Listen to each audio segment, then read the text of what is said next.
In today's video, I will be showing you how I throw and trim these bowls I make. Each of them are 1 pound.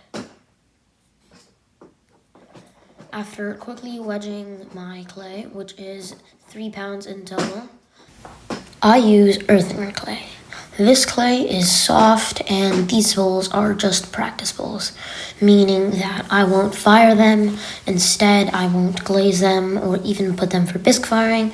Instead, I will just leave them around to turn bone dry and to keep improving my pottery. When I'm wedging my clay, I like to relatively thoroughly wedge it with around 25 movements. I do this to get rid of air bubbles in the clay, which will make it harder when throwing. I don't wedge as much as other potters because my clay comes straight from the bag, and I feel that the need to wedge it extremely is not required. Afterwards, I begin with already centering my clay and making a small hole in the center. This hole will act as the base of where I open my clay. The purpose of centering clay is to make sure that all of the particles in the clay are all symmetrical and even, so I won't have a pot with a different rim or that is elongated on one side. Once I have opened the clay, I will start by pulling up the walls. After every pull, I will smooth out the rim to avoid thinner areas. The reason why I pull slow is because the faster you pull, when you push the clay together, it moves up. And if you push too fast, some areas will go up and some areas won't have the time to stay the shape you want. In this case, I have already pulled too fast, so my bowl is slightly elongated on one side. As I continue pulling, I refine the shape to make it a simpler U shape instead of a much flatter shape. These bowls would be used for cereal bowls, used for serving food or snacks. The next step, once I am done with, I center my clay, then I open my clay, and then I pull the walls of the clay. After this, the next step is to shape the clay, giving it the desired shape, attributes like making the lip of it flatter, smoother, rounder, or sharper. Right now, what I'm doing is I am slightly smoothing the rim and the inside of the bowl with this wooden rib. I often use this wooden rib because the flat edge is extremely useful for pulling the walls of my clay instead of leaving it much smaller and non-pulled. After I do this, I will keep going and refining the shape. There is a slight bulge in my clay, meaning that I did not either center it properly or I pulled the walls too quickly. In this case, I pulled the walls a little too fast. Afterwards, I keep fixing the shape and making sure it's all ready.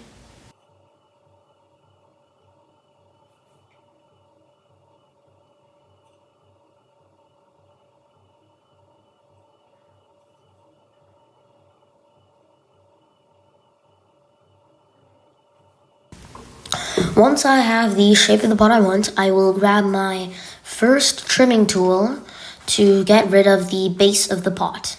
In this case, the amount of clay that has formed at the very bottom. The reason why I remove this is it makes it much faster while I'm trimming the clay, or my pot in this case, and speeds up the process in general. Once I have the acquired shape, I will sponge out water. I'll grab my wire cutter, and once I've got my wire cutter, I will slice my object off the wheel. In this case, I hit it slightly with my hand, so I'll smooth out the rim a little bit. The main reason why I sponge water and then wire my clay is to make sure it can glide smoothly underneath the pot and the pot can come off. After grabbing my wear board, I will pick up the pot and make sure I get it from the bottom because I can trim that. Then comes the next part, trimming. I have my first 2 trimming tools, which I clean the dry clay off of. I will get the pot that I had earlier and a small bucket of water. Now, this pot has turned slightly harder than leather hard, so when I'm trimming it, it is a little more dusty. In this case, I prefer my clay to be a little harder on the harder side, so I don't have to worry about anything caving in. What I do to attach my pots to the wheel, I either use lugs of clay, which are small pieces of clay that I use, and I will fasten it and stick it onto the wheel, or I will take some water with a little bit of clay in it and put some onto the wheel head.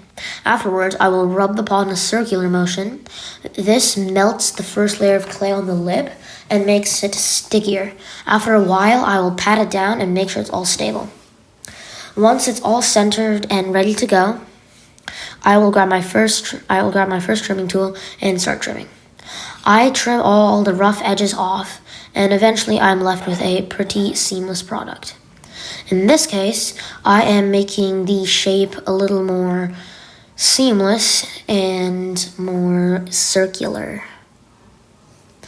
I will grab my second trimming tool, and for this specific pot, and I often make a lot of these, I will make a different type of foot.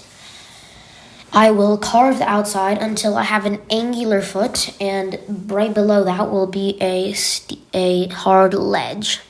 In this case, I have done a much sharper ledge than what I normally do, and it's not as rounded out as what I would often do. The reason why I trim it this much is so I can remove any extra clay, making the pot lighter and therefore much easier to carry around. And this helps with the general look of it. People prefer pots that are more clean and precise, whereas more not clean and sloppier. I decided to give this pot a foot. The reason why I give this pot a foot is because with a foot it can sit more cleanly on the table. It makes my work look much more professional, because when I can glaze it, I can glaze the bottom of the pot too. Once I have obtained the foot that I want, I will fix and refine the edges. This is often where I get rid of a few patches of clay, in general make it lighter. Where there's thicker clay, like when I start pulling, or where the base meets the walls of the clay, I will often trim more there because a lot of my clay pools up there. In this case, I will trim excess clay and get rid of it. Essentially, the reason why I do this is a lighter pot has a better feel, and it feels like it is just carrying more for much less weight.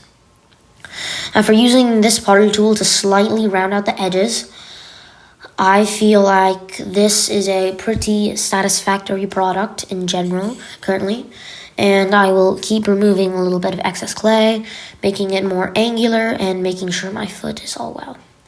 I will carve in more in this case, and the way I make my pots is I don't sell them online yet, but if enough of you guys meet the demand I need, I might start an Etsy shop.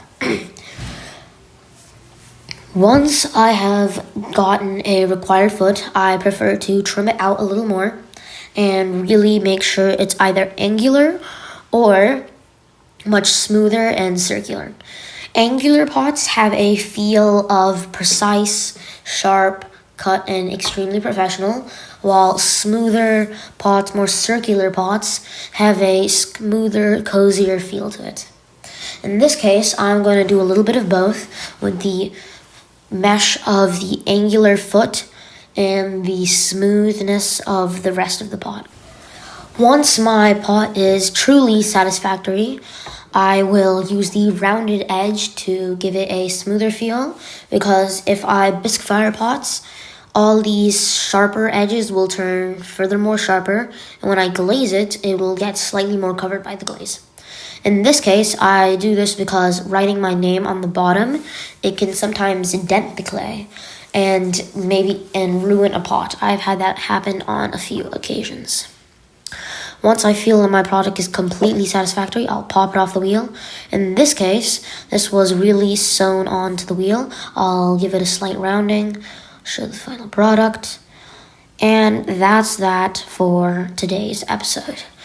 If you liked this video, please consider subscribing and joining us just so you can get notifications on when my next video comes out. I often post weekly, so keep your eyes out for the next video. Without further ado, see you next time.